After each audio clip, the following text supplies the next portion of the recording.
Salut les auteurs indépendants.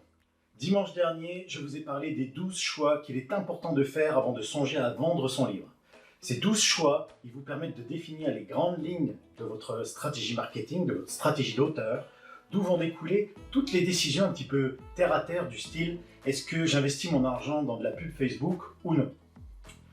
Dans cet article, dont le lien est dans la description de cette vidéo, je vous parle de 12 choix, mais en fait, il y en a un 13e.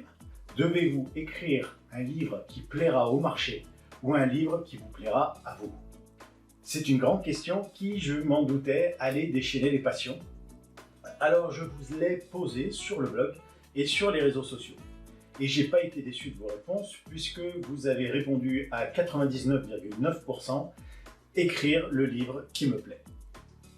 Et la vérité, c'est que vous pouvez écrire pour le marché. Ça revient à choisir un genre dont vous savez que les lecteurs ont un appétit vorace et vous leur donnez exactement ce qu'ils veulent.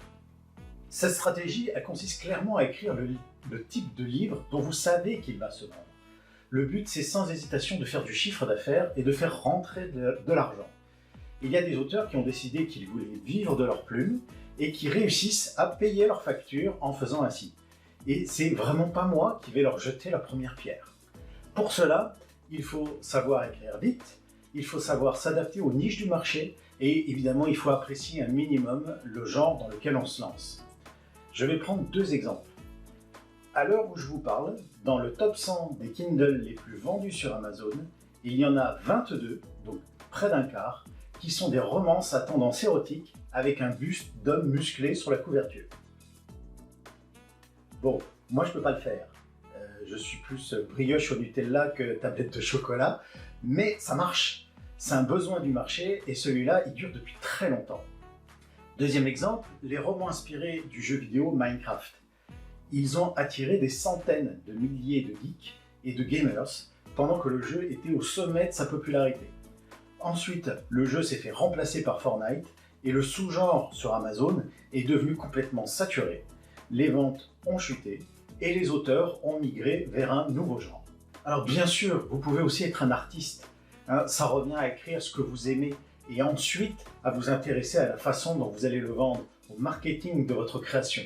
D'ailleurs, c'est comme ça que la plupart des auteurs commencent. Ils écrivent le livre de leur cœur, le livre qu'ils ont envie d'écrire, le livre qui les chatouille depuis des années. Ils l'écrivent sans penser une seconde au marketing et à la façon dont ils vont atteindre leur lecteur. Et beaucoup continuent ensuite sur cette lancée.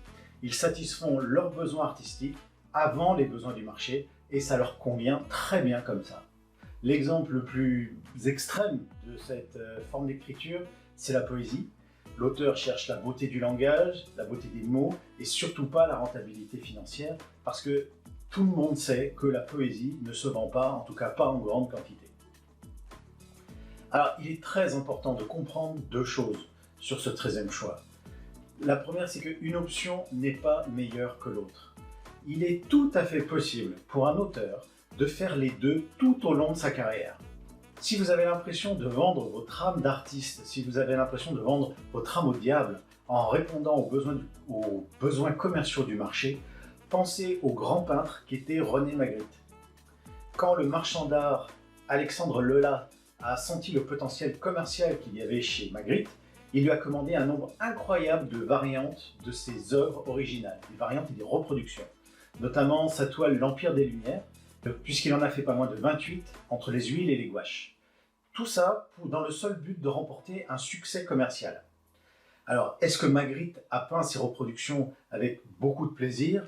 Probablement pas. En tout cas, sûrement moins que s'il avait peint une toile originale. Mais il a quand même réussi à conserver son statut de peintre et d'artiste en s'appliquant à ce que chaque variante soit meilleure que la précédente. Et c'est la même chose pour les écrivains. Il y a des auteurs qui commencent à écrire parce que l'idée d'un livre les brûle de l'intérieur, ils ont un besoin artistique de les matérialiser, et puis, et en particulier s'ils décident de vivre de l'écriture, ils s'orientent vers une niche du marché pour faire rentrer des revenus.